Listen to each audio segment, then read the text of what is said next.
Welcome to Chillin' 101. We hope this video helps. In this video, I will show how to make Zarda sweet rice. This delightful dessert is a vibrant and aromatic dish, perfect for celebrations. We will go through each step, from selecting the right ingredients to the final garnish.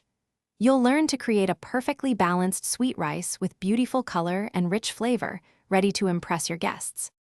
First, let's prepare our basmati rice base. Soaking the rice for about 30 minutes ensures even cooking and separate grains. We will then boil it in colored water until it's about 80% cooked, not fully done.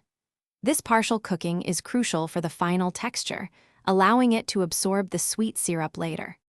Next, we'll create the aromatic sweet syrup. In a wide pan, melt 4 tablespoons of ghee and infuse it with whole spices like green cardamom and cloves.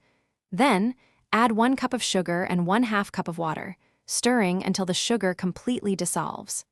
Let the syrup simmer gently for about 5 minutes until it thickens slightly. Now for the final assembly.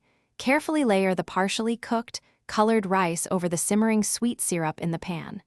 Cover it tightly and cook on very low heat for 15 to 20 minutes.